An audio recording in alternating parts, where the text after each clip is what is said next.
Hello everyone, welcome back to inception 360 degree program. जो लोग इस प्रोग्राम से जुड़े हुए हैं है ना, ओवर द लास्ट 2-3 वीकेंड्स उन्होंने देखा होगा कि हम लोग ये जो इनिशिएटिव लेके Inception 360 degree, so 360 degree stands for basically your holistic approach, है ना। आपका एक कॉम्प्रिहेंसिव अप्रोच, है ना। जो भी करंट अफेयर में जो इश्यूज हैं, न्यूज़पेपर में जो इश्यूज आ रहे हैं, है ना, जो भी आप पढ़ रहे हैं एडिटोरियल्स के अंदर, है ना, लोग जो उसको डिफरेंट डिफरेंट व्यू पॉइंट्स हैं उसको हम लोग अंडरस्टैंड करते हैं। तो सिर्फ हम लोग फैक्ट्स पे फोकस नहीं कर रहे हैं, as by this time you are aware ना, we are focusing on the जो नीचे में जो रीजनिंग इन्वॉल्व है उसमें, है ना, जो कॉन्सेप्ट्स इन्वॉल्व है उस पर हम लोग फोकस कर रहे हैं। तो इसी सीरीज के अंदर आज है ना May 14 को हम लोग हमारा नेक्स्ट लेक्चर लेके आए हैं, जिसमें अगेन है ना we have started with a national and international issue, और एक राजस्थान का इशू हमने उस पर लिया है। तो ये हमारा जो फॉर्मेट है इसमें हम लोग चीज़ों को कंसाइज रख रहे हैं, लेकिन ना इन इश्यूज के बहाने हम लोग जो कॉन्सेप्ट्स इन्वॉल्व हैं ना, जो डिफरेंट डिफरेंट जो आप एक्रोनिम्स सुनते हैं ना, वो सारे हम लोग कवर कर रहे हैं।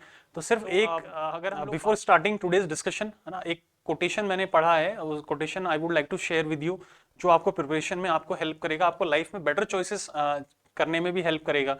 तो ये जो कोट है वो नेल्सन मंडेला का है। नेल्सन मंडेला, अगर आपने नाम सुना हो, नेल्सन मंडेला, है ना, it's a very famous name. Gandhi ji का जैसे नाम वर्ल्ड में फेमस है, ऐसे नेल्सन मंडेला का नाम भी फेमस है। He was a civil rights activist ना, साउथ अफ्रीका में। इन्होंने अपार्थाइड, है ना, जो सेग्रीगेशन था ना ब्लैक्स और व्हाइट्स के बीच में, उसको अपार्थाइड कहते हैं। उनको सेकंड क्लास सिटीजन्स की तरह ट्रीट किया अपने ही कंट्री में, उसके अगेंस्ट इन्होंने फाइट किया था।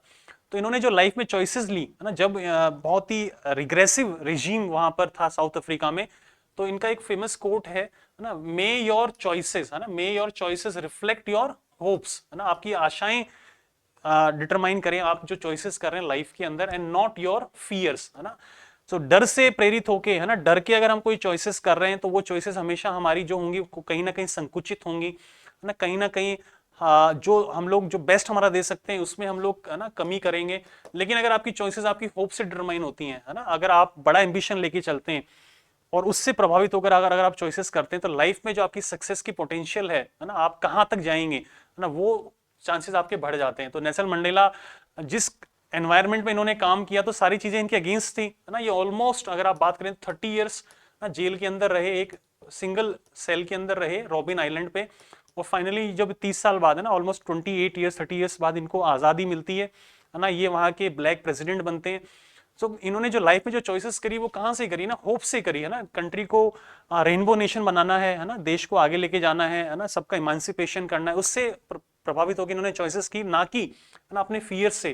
तो ये सब चीजें जो है ना, आपको ये जब आप भी चॉइसेस करते हो आरएएस के एग्जाम की, है ना, आप जब आईएएस के एग्जाम की चॉइस करते हो, तो कहीं ना कहीं आपको ये नहीं सोचना है कि मेरे पास रिसोर्सेज की कमी है ना। मैं मे बी मेरा जो इंग्लिश बैकग्राउंड, मैंने मीडियम तो चूज किया है, लेकिन स्टार्टिंग से मेरा इंग्लिश नहीं है, मेरा स्पोकन इतना इफेक्टिव नहीं है। तो आपको डरने की जरूरत नहीं है, स्पेशली वो लोग जो 12th के बाद प्रिपरेशन शुरू कर रहे हैं, है ना। वी हैव इनफ टाइम, और ये एग्जाम का पैटर्न ही ऐसा बनाया है कि there is a level playing field, है ना। इसमें आपका साइंटिफिक टेम्परामेंट टेस्ट होता है, और आपका जो इथिक्स है वो टेस्ट होता है, और आपको एक सामान्य बुद्धि का व्यक्ति होना चाहिए। That's all that is needed to clear this exam. तो आपको भी अपना जो चॉइसेस करने एग्जाम्स का जो फॉर्म भरने, वो किससे प्रभावित होकर पढ़नी है, आपकी होप्स से लेके पढ़ना है, ना कि आपके जो डर हैं उससे प्रभावित होकर करना है। तो इसी को डिस्कशन को आगे बढ़ाते हुए, है ना, we will start with today's discussion. Today's topics कौन कौन से हैं? तो पहला जो हमने टॉपिक लिया है इसमें, जो हमारे एनएसए हैं, नेशनल सिक्योरिटी एडवाइजर, है ना, फेमस नाम है अजीत डोवाल साहब का, अजीत डोवल साहब का फेमस नाम है। तो इन्होंने विजिट किया है क्या रिसेंटली, सऊदी अरेबिया। अब सऊदी अरेबिया कहाँ पे है, सभी लोग जानते हैं, ये वेस्ट एशिया के अंदर है। Saudi Arabia is in West Asia. तो उन्होंने विजिट किया है as a national security adviser. वहां पे वो, है ना, बाकी जो लोग हैं वहां उनसे मिले हैं, यूएसए के रिप्रेजेंटेटिव से भी मिले हैं, यूएई के रिप्रेजेंटेटिव से भी मिले हैं, और बहुत सारे लोगों से, स्टेक होल्डर से वो मिले हैं। तो इस विजिट के क्या मायने हैं इंडिया के पॉइंट ऑफ व्यू से इंटरनेशनल लेवल पे, वो हम डिस्कस करेंगे। सेकंड, अगर हम राजस्थान की बात करें, तो राजस्थान में देयर इज ए अवार्ड, है ना, जो लोगों ने डिस्टिंग्विश्ड, अपने आप को डिस्टिंग्विश किया किसी फील्ड के अंदर, चाहे वो आर्ट है, लिटरेचर है, बिजनेस है, तो उनको एक सिविलियन ऑनर मिलता है, एक सिविलियन, है ना, उनको एक अवार्ड मिलता है जिसको राजस्थान रत्न का नाम दिया है। कहीं ना कहीं ये भारत रत्न से प्रेरित है, ठीक है। सो इन न्यूज आर्टिकल्स को मैंने इसलिए पिकअप किया कि इससे हमारा नेशनल कवर हो रहा है, कहीं ना कहीं राजस्थान में हम आरएएस की तैयारी कर रहे हैं तो हमारा राजस्थान वाला पार्ट भी बहुत स्ट्रांग होना जरूरी है। लेकिन इस न्यूज के बहाने हम लोग नेशनल लेवल का भारत रत्न और पद्मा अवार्ड्स भी कवर करेंगे। ठीक है, तो हमारा होलिस्टिक बेसिक्स फर्स्ट अप्रोच लेते हुए we will proceed with today's discussion. So जो मैंने यहाँ पे इंडियन एक्सप्रेस का जो हेडिंग लिया है उसमें आप देख सकते हैं डोवाल है ना, अजीत डोवाल जो हमारे नेशनल सिक्योरिटी एडवाइजर हैं ना, he is in Saudi to discuss US rail link plan for West Asia. तो इसमें जो इंपॉर्टेंट टर्म है, एक तो अजीत डोवाल हो ही गए, दूसरा जो इंपॉर्टेंट टर्म है वो है वेस्ट एशिया और यूएस रेल लिंक है ना। रेल लिंक की बात हो रही है कहां पे, वेस्ट एशिया के अंदर बात हो रही है। उस पर डिस्कशन करने के लिए इंडिया से हमारे जो नेशनल सिक्योरिटी एडवाइजर है वो कहां गए, सऊदी अरेबिया गए, जो कि वेस्ट एशिया का पार्ट है। अब हम लोग इस डिस्कशन को आगे बढ़ाने से पहले कुछ बेसिक कॉन्सेप्ट्स को जान लें। ठीक है, तो वेस्ट एशिया क्या है, वेस्ट एशिया कौन सा जियोपॉलिटिकल रीजन है ना, व्हाट इज वेस्ट एशिया। ये इंडिया है फॉर एग्जांपल, ठीक है, ये इंडिया हो गया और है ना आपका इधर इंडिया हो गया, ठीक है, ये आपका अफ्रीका एंड ऑल। सो हम लोग अगर यहाँ पे खड़े हुए हैं, दिस इज से आवर लोकेशन, तो हमारे वेस्ट में कौन हो गया, हमारे वेस्ट में ये वाला पार्ट हो गया। So this is West Asia. लेकिन अगर आप यूएस के पॉइंट ऑफ व्यू से देखें तो यूएस कहीं ना कहीं उस डायरेक्शन में, तो यूएस के पॉइंट ऑफ व्यू से यही एरिया क्या हो गया, कहीं ना कहीं ये मिडिल ईस्ट हो गया। तो वेस्ट एशिया को लोग और क्या कहते हैं, मिडिल ईस्ट कहते हैं। अगर आप यूरोप के पॉइंट ऑफ व्यू से देखें, अगर आप वेस्टर्न कंट्रीज के पॉइंट ऑफ व्यू से देखें तो उनके ईस्ट में ये पड़ता है, ये वाला region, that is why they call it as Middle East. और ये जो एरिया है वो फार ईस्ट कहते हैं उसको ये लोग, China, Japan, north Korea, south Korea वाला जो एरिया है। और हमें वो लोग क्या बुलाते हैं, साउथ एशिया के नाम से बुलाते हैं। क्या बुलाते हैं, साउथ एशिया के नाम से बुलाते हैं। और इधर पे जो और कंट्रीज है उनको वो लोग क्या बुलाते हैं, साउथ ईस्ट एशिया के नाम से बुलाते हैं। तो जियो इंटरनेशनल पॉलिटिक्स के पॉइंट ऑफ व्यू से अगर हम देखें और वेस्टर्न पर्सपेक्टिव से अगर हम लोग देखें इंटरनेशनल रिलेशंस को, तो हम तो हो गए साउथ एशिया, वेस्ट एशिया वाला पार्ट एक तरह से उनके लिए क्या हो गया, मिडिल ईस्ट हो गया। और ये जो पार्ट है आपका है ना, ये फार ईस्ट हो गया, this is south East Asia. लेकिन अगर हमारे पॉइंट ऑफ व्यू से देखें तो हमारे वेस्ट में पड़ता है ना, सऊदी अरेबिया जो कंट्री है, इराक है, ईरान है, इजराइल है, हमारे वेस्ट में, that's why we call it as West Asia. तो वेस्ट एशिया में हमारा प्रेजेंस क्यों इंपॉर्टेंट है, कहीं ना कहीं यहाँ पे चाइना बैठा हुआ है, तो चाइना का वाला एंगल भी हम लोग यहाँ पे देखेंगे क्या है। और ये एक ऐसा एरिया जो कि बहुत ही वॉलेटाइल एरिया है ना, वहां पे डिफरेंट तरह की राइवलरीज चल रही हैं कंट्रीज में, आपस में, ग्रुप्स में, और बहुत ही ज्यादा अनस्टेबिलिटी है इस एरिया के अंदर। ठीक है, तो इंडिया के डिप्लोमेसी के पॉइंट ऑफ व्यू से, हमारी फॉरेन पॉलिसी के पॉइंट ऑफ व्यू से, हमारी एनर्जी सिक्योरिटी के रिक्वायरमेंट के पॉइंट ऑफ व्यू से, है ना, इकोनॉमिक सिक्योरिटी के पॉइंट ऑफ व्यू से क्या रिलेवेंस है वेस्ट एशिया का, वो हम देखेंगे। और उसके बहाने हम लोग कुछ एक प्रीलिम्स के कुछ टर्म्स हम लोग कवर करेंगे, मेंस के, प्रीलिम्स के। जी, क्यों हम लोग ये पढ़ रहे हैं न्यूज आर्टिकल जिसका वेस्ट एशिया पे फोकस है। अगर हम वापस से बात करें पेपर 3 है ना, पेपर 3 यूनिट 1 अगर हम बात करें है ना, 4 पेपर होते हैं, paper 1, paper 2, paper 3, paper 4। Paper 4 हो गया लैंग्वेजेस का पेपर। सो पेपर 3 के अंदर यूनिट जो 1 है उसमें अगर हम देखें, अगर इसमें क्लोजली देखें, हमारा वर्ल्ड पॉलिटिक्स का एक पोर्शन दिया हुआ है इसके अंदर, there is a world politics. ठीक है, वर्ल्ड पॉलिटिक्स के अंदर if you play close attention तो इसके अंदर हमें क्या देखने को मिलेगा, है ना, अगर आप ध्यान से देखें, इंडियाज रोल इन यूएन नाम हो गया, और है ना ये हो गया साउथ एशिया जो इंडिया है ना, geopolitical and strategic issues in South Asia, South East Asia and West Asia and Far East and their impact on India, है ना। तो हम लोग जो भी चीजें पढ़ रहे हैं उसका इंडिया पे क्या इफेक्ट पड़ रहा है वो हमें हमेशा पता होना बहुत बहुत इंपॉर्टेंट है। तो कहीं ना कहीं ये जो इंपॉर्टेंट हमने न्यूज लिया है वेस्ट एशिया, उसमें क्लियरली मेंशन्ड है West Asia, that's why mains के पॉइंट ऑफ व्यू से it's a very important topic, और ये एग्जाम में आप एक्सपेक्ट कर सकते हैं जो आज हम लोग डिस्कशन करने वाले हैं कॉन्सेप्ट्स के। प्रीलिम्स के पॉइंट ऑफ व्यू से क्यों इंपॉर्टेंट है, प्रीलिम्स के पॉइंट ऑफ व्यू से इसलिए इंपॉर्टेंट है क्योंकि इसमें किसकी बात हो रही है, major current events and issues of international importance and India के पॉइंट ऑफ व्यू से इंपॉर्टेंस जो है, persons, places and institutions in news. ठीक है, तो इसलिए करंट अफेयर के पॉइंट ऑफ व्यू से भी हम लोग जो डिस्कशन करने वाले हैं कॉन्सेप्ट्स का, एक्रोनिम्स का, वो इंपॉर्टेंट है हमारे एग्जाम के लिए, आरएएस के लिए। तो ये मैंने आपको बताया, this is called West Asia, जिसे हम लोग और किस नाम से जानते हैं, मिडिल ईस्ट के नाम से भी जानते हैं। तो डिपेंड्स करता है कि आपका जो फ्रेम ऑफ रेफरेंस है ना, आप कहाँ खड़े होकर देख रहे हैं। तो आप उसको मिडिल ईस्ट कह सकते हैं, आप उसको इवन नियर ईस्ट भी कह सकते हैं, है ना, ये है ना यूरोप के बहुत पास है तो आप उसको नियर ईस्ट कह सकते हैं, और चाइना को कहीं ना कहीं आप फार ईस्ट कहते हैं।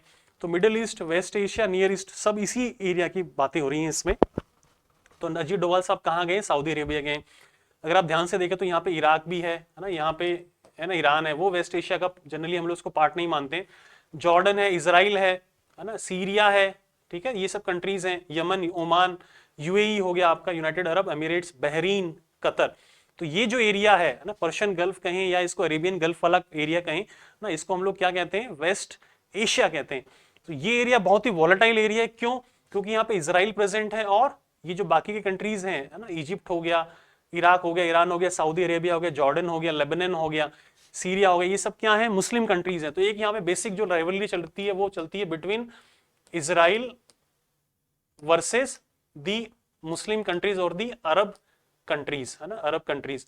तो बेसिकली इजराइल क्या है? इजराइल में इसे जूइश होमलैंड, इजराइल क्या है? जूइश लोगों के लिए होमलैंड बनाया है ना। 1948 के अंदर इसकी स्थापना होती है इजराइल की।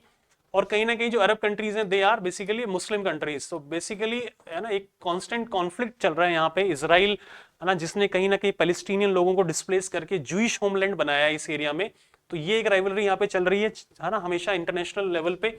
दूसरा राइवलरी जो चलता है वो ईरान वर्सेस सऊदी अरेबिया के बीच में चलता है। ईरान वर्सेस सऊदी अरेबिया के बीच में चलता है दूसरा राइवलरी। क्यों?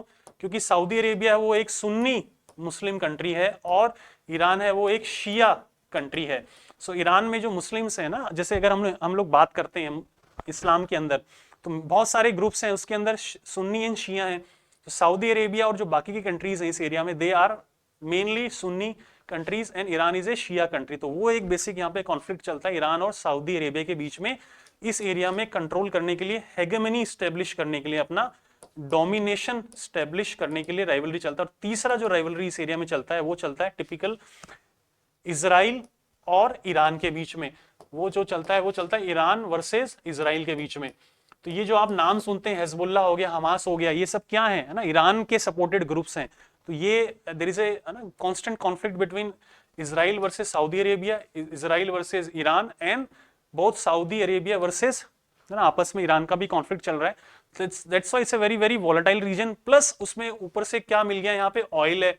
तो ऑयल है तो यहाँ पे यूएस भी इन्वॉल्व है, यूरोप भी इन्वॉल्व है, और कहीं ना कहीं चाइना है ना, जो बेल्ट एंड रोड इनिशिएटिव बना रहा है अपना BRI, वो भी इस एरिया में इन्वॉल्व हो जाता है। रशिया इन्वॉल्व है, तो ऑटोमेटिकली इंडिया हैज आल्सो है ना, has to get involve in this area.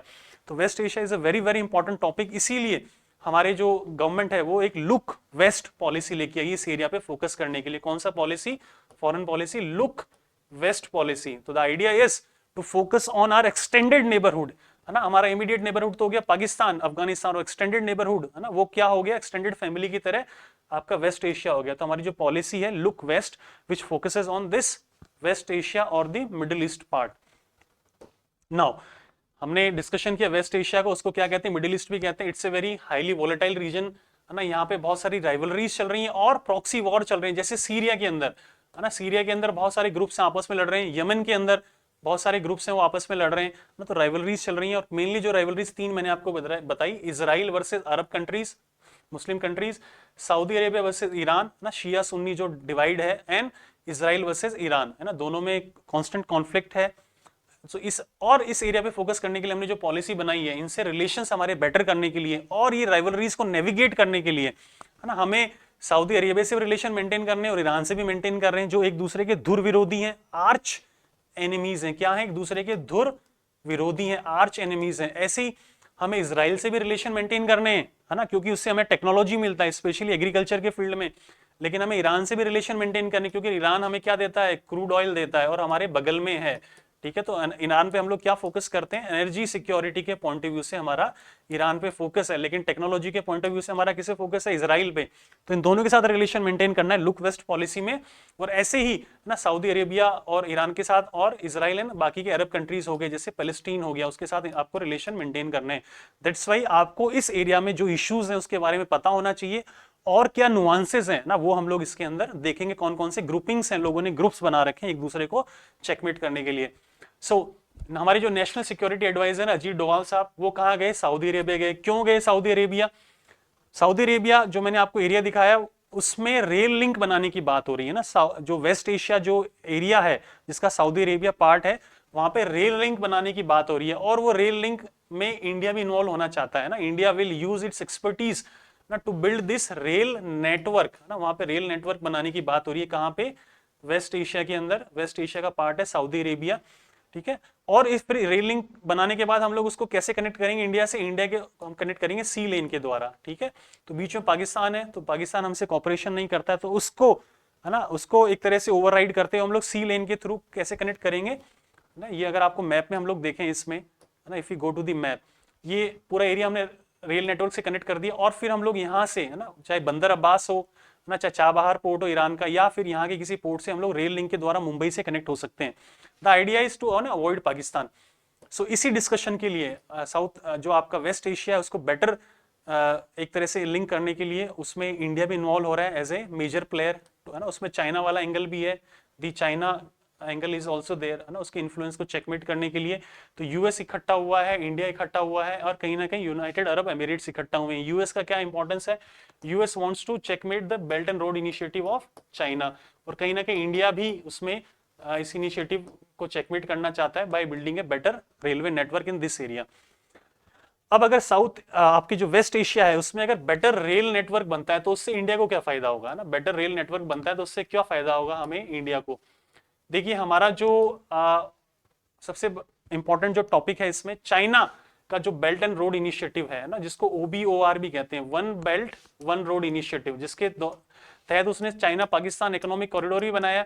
वही चीज ये लोग इंप्लीमेंट करने की कोशिश कर रहे हैं वेस्ट एशिया के अंदर। तो उसको चेकमेट करने के लिए इंडिया और जो लाइक माइंडेड कंट्रीज हैं, यूएस हो गया है ना, ये सब लोग भी अपना खुद का नेटवर्क इस यहाँ पे बनाना चाह रहे हैं, इकोनॉमिक नेटवर्क, है ना। आपका धीरे धीरे जो चाइना का इन्फ्लुएंस ग्रो हो रहा है मिडिल ईस्ट में, रिसेंटली उन्होंने सऊदी अरेबिया और ईरान जो आर्च एनिमीज हैं उसमें उन्होंने कहीं ना कहीं दोस्ती करवाई है ना, उनके रिलेशंस को इंप्रूव करवाया है और अपना इन्फ्लुएंस वहां पे बढ़ाया है। और क्या फायदा फॉरेन पॉलिसी के पॉइंट ऑफ व्यू से अगर हम बात करें तो शिपिंग रूट हमें एक मिल जाएगा ना, वेस्ट एशिया से हम लोग कैसे कनेक्ट हो जाएंगे शिपिंग से, और फिर वेस्ट के अंदर पूरा रेल नेटवर्क का जाल बिछा रहेगा। तो वी कैन अवॉइड पाकिस्तान, जो हमारे लिए बहुत एक ना हेडेक बना हुआ है। दूसरा क्या इंपॉर्टेंस एनर्जी सिक्योरिटी के पॉइंट ऑफ व्यू से, हमारा जो मैक्सिमम क्रूड ऑयल है, नेचुरल गैस है, वो हम लोग कहां से इंपोर्ट करते हैं, गल्फ रीजन से करते हैं ना, चाहे वो ईरान है, चाहे वो सऊदी अरेबिया है ना, बाकी के जो कंट्रीज हैं कुवैत वगैरह, वहां से हम लोग इंपोर्ट करते हैं। तीसरा, हमारे जो डायस्पोरा है ना, हमारे जो डायस्पोरा जो है वो लोग वहां पे काम कर रहे हैं, कहाँ पे, गल्फ कंट्रीज के अंदर, जैसे केरला जैसे स्टेट है ना, वहां पे जो मैक्सिमम लोग हैं वो कहाँ से पैसा रेमिटेंसेज आते हैं, गल्फ रीजन से आते हैं। तो अगर हमारा प्रभाव बढ़ता है वेस्ट एशिया में तो कहीं ना कहीं जो हमारे लोग हैं उनकी जॉब सिक्योरिटी बढ़ती है, उनकी लाइवलीहुड पे पॉजिटिव इंपैक्ट पड़ता है इसका। अनदर, चूंकि ये जो रेल नेटवर्क है इसमें इंडिया विल बी इन्वॉल्व, है ना, एज ए एक्सपर्ट, अपने एक्सपर्टीज का यूज करेगा। तो जो इंडिया का इमेज है एज ए ना प्रोजेक्ट कंप्लीट करने का, इंफ्रास्ट्रक्चर बिल्ड करने का जो उसका इमेज है अफगानिस्तान जैसे कंट्रीज में, वो फर्दर इंप्रूव होगा वेस्ट एशिया जैसे कंट्रीज के अंदर भी। Plus it will ensure better connectivity, है ना। हमारे देखिए वेस्ट एशिया में बन गया रेल नेटवर्क, तो सामान आएगा पोर्ट तक रेल से, और रेल से फिर फाइनली मुंबई हम लोग कनेक्ट करेंगे कैसे, सी लेन के द्वारा। तो हमने पाकिस्तान को पूरी तरह से अवॉइड कर दिया, और एक हमें एक नया मार्केट मिल गया, किसके फॉर्म में, वेस्ट एशिया के फॉर्म में। तो कहीं ना कहीं हमारे जो गुड्स एंड सर्विसेज हैं उसके लिए एक नया मार्केट बन जाता है, बेटर कनेक्टिविटी हो जाती है वेस्ट एशिया के साथ। तो ये हो गया वेस्ट एशिया, उसमें जो राइवलरीज इन्वॉल्व है। अब हम लोग देख लेते हैं कुछ एक ग्रुपिंग्स जो लोगों ने आपस में बनाई हैं, डिफरेंट लाइक माइंडेड कंट्रीज ने। तो इंडिया किन किन ग्रुपिंग्स का पार्ट है अगर बात करें हम लोग, तो सबसे इंपॉर्टेंट जो ग्रुपिंग है वो है I2U2। तो I2U2 जो ग्रुपिंग है वो हमने बनाया है ना वेस्ट एशिया के अंदर इंफ्रास्ट्रक्चर प्रोजेक्ट्स को कंप्लीट करने के लिए, और कहीं ना कहीं चाइना को जो उसका बेल्ट एंड रोड इनिशिएटिव है उसको चेकमेट करने के लिए। तो इसमें अगर I2U2 एग्जाम में आता है और प्री में इसके आने के चांसेस बहुत हाई है ना, I2U2 का फुल फॉर्म क्या है, तो what is I stands for India, Israel, USA and finally this is United Arab Emirates। तो इन चार कंट्रीज ने वेस्ट एशिया के अंदर अपना एक है ना एक ग्रुपिंग बनाया है, एक है ना एक ग्रुप बनाया है to build infrastructure projects in West Asia. तो I2U2 is a very important from prelims point of view, जिसमें India, Israel, USA and United Arab Emirates involve हैं इस एरिया के अंदर। नेक्स्ट इज अब्राहम अकॉर्ड्स, एक और ग्रुप या एक और संधि हम लोग बात करें, अकॉर्ड मतलब एक अग्रीमेंट। कौन सा अग्रीमेंट, अब्राहम अकॉर्ड। अगर हम इसमें बात करें तो कौन कौन से कंट्रीज इन्वॉल्व है इसमें, इजराइल इन्वॉल्व है, यूएई इन्वॉल्व है, बहरीन इन्वॉल्व है, और किसकी हेल्प से, यूएसए की हेल्प से। तो अगर हम लोग इसमें if you play close attention, तो वन इज यूएसए ना, which is acting as a mediator in Abraham Accords. Another country is Israel and the other countries are Muslim countries है, जिसको कहें हम लोग गल्फ के कंट्रीज हैं, अरब कंट्रीज हैं, जैसे यूनाइटेड अरब एमिरेट्स और बहरीन, है ना, ये कंट्रीज हैं। अब इसको अब्राहम अकॉर्ड का क्यों नाम दिया है? देखिए, जो यूएसए है इट्स ए क्रिश्चियन कंट्री, है ना, लेकिन इनिशियली ये लोग उसको किसको मानते हैं, अपना जो प्रॉफिट किसको मानते हैं? अब्राहम को मानते हैं। किसको मानते हैं? अब्राहमिक ट्रेडिशन है। Israel is a Jewish country, ये भी अपना, है ना, पैगंबर किसको मानते हैं? इनिशियल अब्राहम को मानते हैं। UAE it's a Muslim country, ये भी किसको मानते हैं? अपना प्रॉफिट, है ना, अब्राहम को मानते हैं। तो ये तीनों ही जो कंट्री इन्वॉल्व हैं इसमें, अगर हम बात करें तो कहीं ना कहीं ये क्या है? अब्राहमिक रिलीजन्स हैं। क्या है? अब्राहमिक रिलीजन्स है, जिसमें अब्राहम को अपना प्रॉफिट मानते हैं। दैट्स व्हाई इनके बीच में जो अग्रीमेंट हुआ है वो उस अग्रीमेंट को क्या नाम दे दिया? अब्राहम अकॉर्ड्स नाम दे दिया है। तो ये अब्राहम अकॉर्ड्स क्या करेगा? ये जो इजराइल वर्सेस जो गल्फ कंट्रीज हैं, मुस्लिम कंट्रीज के बीच जो राइवलरी है, उसको क्या करेगा? नॉर्मलाइज करेगा। क्या करेगा? नॉर्मलाइज करेगा the rivalry between Arab and Israel, जो कंट्री है उनके बीच में जो राइवलरी है उसको, है ना, थोड़ा सा कम करेगा। और किसकी हेल्प से होगा? यूएसए की हेल्प से होगा। द आइडिया इज ईरान का जो इन्फ्लुएंस बढ़ रहा है ना, Iran is a Shia country, उसका जो वेस्ट एशिया में, मिडिल ईस्ट में जो इन्फ्लुएंस बढ़ रहा है, उसको चेकमेट करने के लिए यूएसए, इजराइल, है ना, यूनाइटेड अरब एमिरेट्स, बहरीन, ये लोग एक साथ आए और उन्होंने ग्रुप बनाया है जिसको कहते हैं अब्राहम अकॉर्ड। अब अब्राहम अकॉर्ड में होगा क्या? होगा ये कि सबसे पहले हम लोग एक दूसरे के कंट्री में एम्बेसीज स्टैब्लिश करेंगे, है ना, दोनों के डिप्लोमेटिक टाइज नहीं है। इजराइल और जो यूएई, उन्होंने अपने डिप्लोमेटिक टाइज तोड़ लिए थे, तो वो फिर से हम लोग रीस्टैब्लिश करेंगे। दूसरा, इजराइल के अंदर there is a important mosque called Al Aqsa mosque, है ना, it's a very holy site for Muslims, है ना, मक्का मदीना के बाद नेक्स्ट जो होली साइट है that is Al Aqsa mosque, है ना, वो है। तो वो कहाँ है? इजराइल में है। तो they will be able to visit this place, plus एक दूसरे में एम्बेसी लगाएंगे, प्लस हेल्थ, है ना, टेक्नोलॉजी के सेक्टर में नए एग्रीमेंट्स करेंगे। The idea is to normalise relations and checkmate जो ईरान का बढ़ता हुआ इन्फ्लुएंस है। नेक्स्ट जो ग्रुपिंग है इस एरिया के अंदर, वेस्ट एशिया में, वैसे important grouping that is known as Gulf Cooperation Council. ये जो एरिया है जिसको पर्शियन गल्फ कहते हैं ना, पर्शियन जो नाम है वो ईरान का पुराना नाम क्या है? पर्शिया, है ना। ईरान का जो पुराने अगर हम किताबें पढ़ेंगे उसमें क्या नाम मिलेगा? पर्शिया। तो ईरान ये हो गया। तो इस गल्फ को क्या कहते हैं? पर्शियन गल्फ कहते हैं। और इसको और क्या कह देते हैं? है ना, गल्फ भी कह देते हैं इस एरिया को। तो गल्फ कोऑपरेशन काउंसिल बनाया है जिसके अंदर जो, है ना, अरब कंट्रीज हैं वो इसके मेंबर हैं। तो कहीं ना कहीं, है ना, Iran is not a Arab country, it's a Muslim country but it is not an Arab country. तो ईरान नहीं है इसके अंदर, इराक नहीं है ना, यमन नहीं है। कौन 6 कंट्रीज है इसमें? सऊदी अरेबिया ना, सऊदी अरेबिया है, कतर है, कुवैत है, बहरीन है ना, यूएई है और ओमान है। तो ये 6 कंट्रीज से मिलकर इन्होंने क्या बनाया है? गल्फ एरिया कहते हैं हम लोग इसको, है ना, कि लोग कहते हैं ना हम लोग कहाँ काम करते हैं? गल्फ में काम करते हैं। सो इस एरिया में जो 6 कंट्रीज हैं, Saudi Arabia, Qatar, Oman, UAE, Bahrain and Kuwait, उन्होंने क्या बनाया? गल्फ कोऑपरेशन काउंसिल बनाया है, और जिसका ईरान पार्ट नहीं है, क्योंकि Iran is not Arab country. Iraq भी इसका पार्ट नहीं है, यमन भी इसका पार्ट नहीं है। तो एग्जाम में अगर ये क्वेश्चन आता है तो आपको ये 6 कंट्रीज पता होनी चाहिए जो ना एडजेसेंट सिचुएटेड है एक दूसरे के एकदम अगल बगल में। सो हमने ये देखा, वेस्ट एशिया वाला इशू पढ़ा। हमारे जो नेशनल सिक्योरिटी एडवाइजर हैं वो कहाँ गए हैं? वो सऊदी अरेबिया गए हैं, वेस्ट एशिया गए हैं, और वहाँ पे क्या इश्यूज इन्वॉल्व है? वहाँ पे एक रेलवे नेटवर्क डेवलप कर रहे हैं, और वहाँ पे कौन कौन से ग्रुपिंग्स हैं, है ना, वहाँ पे रशिया भी इंटरेस्टेड है, चाइना भी इंटरेस्टेड है, इंडिया भी इंटरेस्टेड है। उन्होंने I2U2 ग्रुपिंग बनाया है, और अलग अलग कंट्रीज ने ना बहुत सारे ग्रुपिंग्स बनाए हैं। तो ये क्वेश्चन लास्ट ईयर आया था 2021 के एग्जाम में, है ना, 2021 मेंस में एग्जाम आया था, what are the key points of Abraham Accord. तो मैंने अभी बताया ना, जो यूएसए है अब्राहम अकॉर्ड में जो एज ए मीडिएटर काम कर रहा है ना, इसमें अरब कंट्रीज हैं, है ना, यूएई है, बहरीन है, और third one is Jewish country which is Israel. तो तीनों के जो रिलीजन है वो अब्राहमिक ट्रेडिशन से आते हैं, that's why it is known as Abraham Accord. Accord मतलब अग्रीमेंट। तो क्या इसके हाइलाइट्स वही है कि एक दूसरे के एरियाज में हम लोग एम्बेसीज रीस्टेब्लिश करेंगे, और जो मॉस्क है अल-अक्सा मॉस्क वो हम लोग विजिट कर पाएंगे, है ना, कुवैत से, आपके यूएई से, और बहरीन जो अरब कंट्रीज हैं वो लोग विजिट कर पाएंगे अल अक्सा मॉस्क को। प्लस डिफरेंट जो सेक्टर्स हैं, हेल्थ के सेक्टर में हम लोग कॉपरेट करेंगे। द आइडिया इज टू, है ना, normalise the ties and checkmate Iran. ये इसके की पॉइंट्स हैं कि ईरान को चेकमेट करना, उसके इन्फ्लुएंस को वेस्ट एशिया में। ठीक है, तो ये हो गया वेस्ट एशिया। नाउ नेक्स्ट जो हमने आर्टिकल लिया है वो राजस्थान स्पेसिफिक आर्टिकल लिया है, क्योंकि हम लोग आरएस की तैयारी कर रहे हैं, और उसमें हमने क्या लिया है? Newspaper article, Rajasthan Ratna awards conferred, है ना, given to business tycoons, justices and poet. तो जो राजस्थान रत्न अवार्ड है, इट्स ए सिविलियन ऑनर, है ना, it's not a military honour, it's a civilian honour, है ना, सिविलियन अवार्ड है, ये कोई मिलिट्री अवार्ड नहीं है, सिविलियन ऑनर है। जो राजस्थानी है ना, जो राजस्थान के लोग, राजस्थान को गौरवान्वित करते हैं ना, जिन्होंने अपने आप को एक्सेल किया डिफरेंट फील्ड्स में, चाहे वो बिजनेस के फील्ड में हो, चाहे वो लिटरेचर के फील्ड में हो, चाहे वो लॉ के फील्ड में हो, किसी भी फील्ड में अगर किसी राजस्थानी ने स्टेट को प्राउड फील कराया तो उसको एक्नॉलेज करने के लिए, उसको रिकॉग्नाइज करने के लिए हमने क्या बनाया है, राजस्थान रत्न अवार्ड बनाया है, जो कि कहीं ना कहीं भारत रत्न वाले कॉन्सेप्ट से इंस्पायर्ड है। तो इस बार 6 लोगों को मिला है। वो 6 लोग कौन कौन है हम लोग देख सकते हैं। एक तो हो गए केसी मालू जी, हो गए है ना, वीणा म्यूजिक के जो ओनर हैं। नेक्स्ट जो फेमस नाम है अनिल अग्रवाल, वेदांता ग्रुप के, है ना, इससे famous, very very famous name right now in India. ठीक है, तो क्या रेलेवेंस है ना, पहले हम देख लें। तो प्रीलिम्स में कहां आएगा इसका relevance, persons, places and institutions in news. तो पर्सन्स इन न्यूज के पॉइंट ऑफ व्यू से ये इंपॉर्टेंट है, प्रीलिम्स के पॉइंट ऑफ व्यू से। और मेंस में भी अगर हम देखें तो वही चीज है, करंट इवेंट्स, पर्सन्स, है ना, ऑफ राजस्थान। ठीक है, इंपॉर्टेंस की बात हो रही है यहाँ पे। तो दोनों है ना, प्रीलिम्स में और मेंस में ये क्वेश्चन आ सकता है। प्रीलिम्स में ये आ सकता है कि इन नामों में से किसको राजस्थान रत्न मिला है।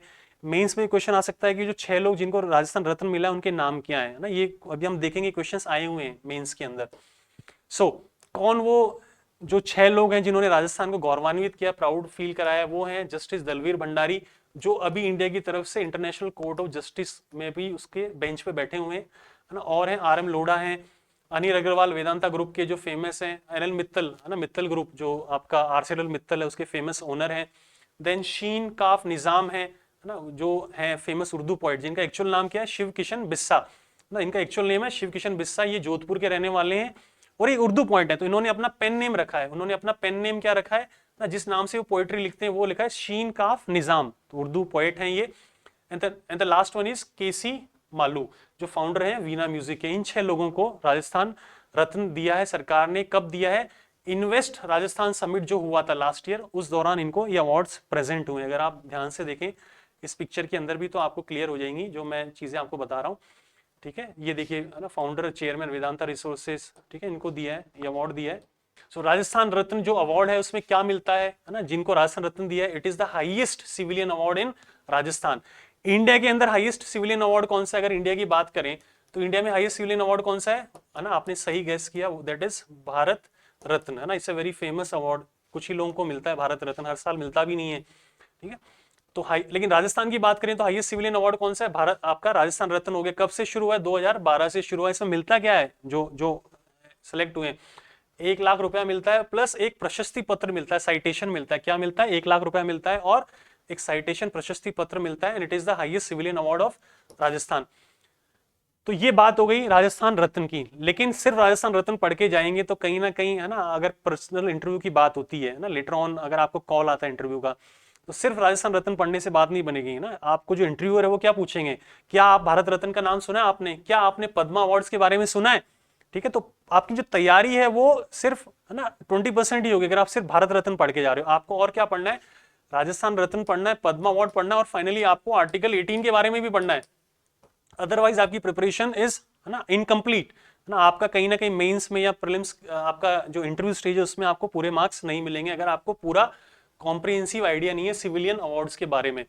सो भारत रत्न की अगर हम लोग बात करें तो ये जो भारत रत्न जो अवार्ड है ना, जिन लोगों ने अपने आप को डिस्टिंग्विश किया है in any field of human Endeavour, उन लोगों की मेरिट को एक्नॉलेज करने के लिए जो इंडियन गवर्नमेंट ने भारत रत्न शुरू किया है, प्लस पद्मा अवार्ड शुरू किए। तो हाईएस्ट जो सिविलियन अवार्ड है इंडिया में वो कौन सा है, भारत रत्न है। और उसके बाद पद्मा अवार्ड, उसमें भी हाईएस्ट कौन सा है, Padma Vibhushan, next is Padma Bhushan and the last one is Padma Shri.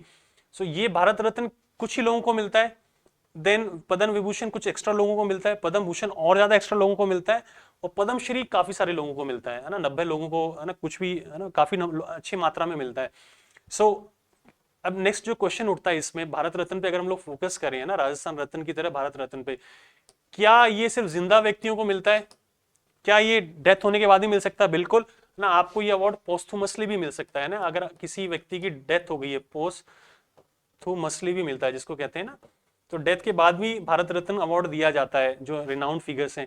क्या सिर्फ इंडियंस को मिलता है, नहीं, ऐसा नहीं है, है ना, ये फॉरेनर्स को भी दिया जाता है भारत रत्न। इंडियंस के अलावा फॉरेनर्स को भी दिया जाता है, जैसे नेल्सन मंडेला को मिला है ना, जिसके कोटेंशन से मैंने आज शुरू किया है, उनको भी भारत रत्न मिला हुआ है, नेल्सन मंडेला, ऐसे ही खान अब्दुल गफ्फार खान को मिला है, जिनको फ्रंटियर गांधी भी कहते हैं, जिनको फ्रंटियर गांधी भी कहते हैं, उनको भी भारत रत्न मिला हुआ है। तो ऐसा बिल्कुल नहीं है, भारत रत्न ना आपकी डेथ होने के बाद भी दिया जा सकता है पोस्टुमसली, और इंडियंस के अलावा फॉरेनर्स को भी दिया जा सकता है। तो ऐसा बिल्कुल भी नहीं है ना। भारत रत्न कब इंट्रोड्यूस हुआ है, ये जो अवार्ड्स है 1954 में, these are awarded by President of India. किस दिन? रिपब्लिक डे के दिन, यानी कि 26 जनवरी को दिए जाते हैं, है ना। 15 अगस्त को नहीं दिए जाते, बल्कि 26 जनवरी को दिए जाते हैं।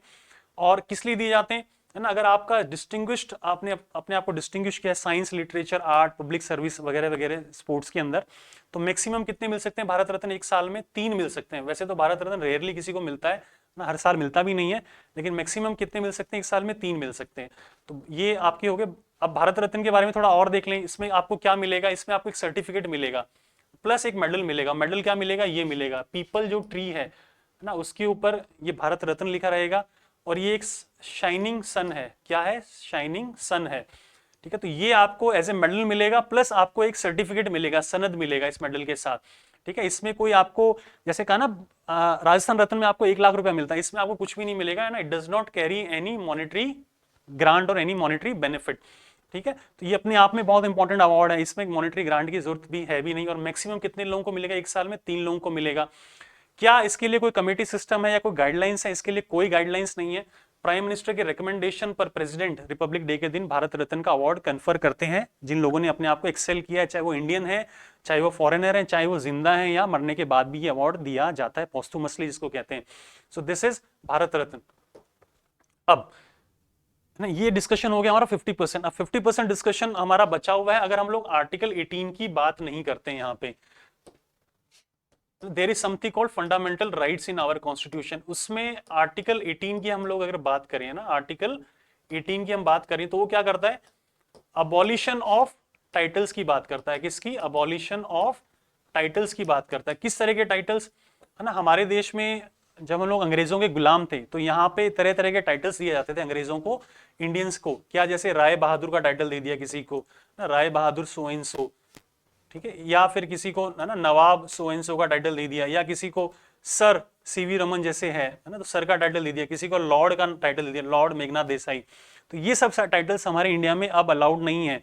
Since we have become a republic, है ना, वी द पीपल, हम लोगों ने डिसाइड किया है कि सब लोग क्या हैं ना, एवरीबडी इज इक्वल इंडिया में। और कोई भी राय बहादुर, महाराजा, है ना, राजा, सर, लॉर्ड, ये सब टाइटल अब हमारे यहाँ पे आउटडेटेड हो गए।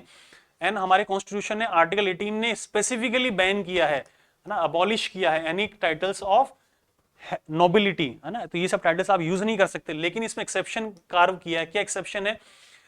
जस्ट बिकॉज की टाइटल्स ऑफ नोबिलिटी नहीं दे सकते, इसका मतलब ये नहीं कि हम लोग मेरिट रिकॉग्नाइज नहीं करेंगे। तो मेरिट बिल्कुल रिकॉग्नाइज करेंगे। We are a meritocratic society, जिसमें अगर कोई अपने आप को, है ना, बैटलफील्ड में डिस्टिंग्विश करता है तो मिलिट्री आपको अवार्ड मिलेगा, है ना, मिलिट्री आपको टाइटल मिलेगा, डिस्टिंक्शन मिलेगा। और अगर आपने पीएचडी किया है ना, अपने आप को एकेडमिक फील्ड में डिस्टिंग्विश किया है, तो भी आपको टाइटल मिलेगा। जैसे फॉर एग्जांपल डॉक्टर का टाइटल हो गया, है ना। तो आप तो इस ये टाइटल्स मना नहीं है ना, शौर्य चक्र हो गया, है ना, ये जो आपके अवार्ड हो गए, आपके डॉक्टर का जो डिग्री हो गया, these are not banned under article 18, ठीक है। लेकिन ये जो बाकी के जो टाइटल्स हैं ना, सर, लॉर्ड हो गया, राय बहादुर हो गया, नवाब हो गया, these are not allowed under article 18। अब ये सवाल उठा कि जो सिविलियन अवार्ड हैं, क्या ये भी टाइटल की डेफिनेशन में आते हैं? क्या भारत रत्न, पद्मश्री, है ना, राजस्थान रत्न, क्या ये भी आर्टिकल 18 की डेफिनेशन में आते हैं क्या, सिविलियन ऑनर? तो ये फेमस केस है सुप्रीम कोर्ट का, बालाजी राघवन जो केस है। बालाजी राघवन केस में सुप्रीम कोर्ट ने कहा कि जो सिविलियन ऑनर है वो आर्टिकल 18 की डेफिनेशन में नहीं आते हैं, है ना। दे आर बेसिकली परमिसिबल, है ना, वो परमिसिबल हैं। बिल्कुल सरकार भारत रत्न का अवार्ड दे सकती है, पद्मश्री दे सकती है। आर्टिकल 18 उसको कहीं पे भी डिबार नहीं करता। तो आर्टिकल 18 किसकी बात करता है? आर्टिकल 18 डिबार करता है जो टाइटल्स ऑफ नोबिलिटी हैं, है ना, जैसे सर हो गया, लॉर्ड हो गया, राय बहादुर, नवाब, महाराजा, ये बैन करता है। क्योंकि वी द पीपल जो हैं, हमने जो अपने आपको कॉन्स्टिट्यूशन दिया है, एक डेमोक्रेसी हमने अडॉप्ट की है, उसमें सब लोग इक्वल हैं, है ना, उसमें कोई भी, है ना, ऊपर नीचे नहीं है। लेकिन उसमें मिलिट्री और एकेडमिक डिस्टिंक्शंस है वो अलाउड है ना, क्योंकि हम लोग मेरिटोक्रेटिक सोसाइटी भी ना एट द सेम टाइम। और ये कोई भी व्यक्ति ले सकता है, इसमें कोई डिस्क्रिप्शन नहीं है। जो भी अपने आप को एक्सेल करेगा बैटल फील्ड में या एकेडमिक फील्ड में, उसको अवार्ड मिलेगा। तो सबके लिए ओपन है ये गेट्स, है ना। लेकिन अंग्रेजों के टाइम में ये अवार्ड्स, है ना, ये जो टाइटल्स थे ये कुछ ही लोगों को मिलते थे। किनको मिलते थे? जो है ना, जो अंग्रेजों की हेल्प करते थे, है ना, जो कहीं ना कहीं है ना थोड़ा अंग्रेजों की हेल्प करते थे, उनको ये टाइटल दिए जाते थे। तो बालाजी राघवन केस में सुप्रीम कोर्ट ने क्लियर कर दिया है कि सिविलियन ऑनर जो है, भारत रत्न, राजस्थान रत्न हो गया, पद्मश्री, पद्म विभूषण हो गया, बिल्कुल अलाउड है, लेकिन आपको अपने नाम के आगे एज ए प्रीफिक्स या सफिक्स यूज नहीं करना है। मतलब आपको भारत रत्न XYZ, है ना, पद्मश्री XYZ ये नहीं लगाना। अगर आप ये लगाते हैं तो आपको अपना अवार्ड क्या करना पड़ेगा, फोरफीट करना पड़ेगा, वापस सरकार को लौटाना पड़ेगा, क्योंकि ये अलाउड नहीं है ना। अगर आप वो कर रहे हैं तो then you are misusing that particular award, वो अलाउड नहीं है। अब हम देखें, फिर भी अगर आप कहते हैं कि नहीं, है ना, मुझे भारत रत्न मिला है तो मैं उसको दिखाना चाहता हूं लोगों को, है ना, बताना चाहता हूं, वैसे तो जिसको भारत रत्न मिला है उसको किसी को शो ऑफ करने की जरूरत नहीं है ना, वो एक्चुअली में भारत रत्न है। लेकिन फिर भी अगर आप यूज करना चाहते हैं तो आप अपने लेटर पैड पे कैसे यूज कर सकते हैं, नॉट एज ए सफिक्स और prefix but awarded Bharat Ratna by the president और recipient of Bharat Ratna award, ये आप लिख सकते हैं। लेकिन अगर आप ये लिखेंगे कि भारत रत्न और XYZ आपका नाम लिखेंगे तो ये बिल्कुल अलाउड नहीं है। हमारे संविधान में आपको अवार्ड लौटाना पड़ेगा, क्योंकि एज ए प्रीफिक्स या सफिक्स आप उसको नाम के पहले या नाम के बाद आप उसको यूज नहीं कर सकते। तो आर्टिकल 18 इस चीज को बैन करता है, लेकिन गवर्नमेंट ने ऑप्शन दिया आपको इस तरीके से यूज करने का उस अवार्ड को। ठीक है, तो हमने राजस्थान रत्न देखा, भारत रत्न देखा। अब आप देखिए प्रीलिम्स 2013 में क्वेश्चन आया हुआ है। क्या क्वेश्चन आया हुआ है ना, राजस्थान रत्न 2013, राजस्थान रत्न कब शुरू हुए थे, 2012 में। तो 2013 में भी एक लिस्ट आई, 12 में और 13 में। तो किस किस को मिला, तो उस साल जिस जिसको राजस्थान रत्न मिला वो आपको पता होना चाहिए। अब अगर एग्जाम होता अगले 2-3 महीने में, तो 2021 में किस किस को ना, 2023 में किस किस को राजस्थान रत्न अवार्ड मिला वो आपको क्लियर होना चाहिए। तो 6 लोगों को मिला, वो हमने देख लिया।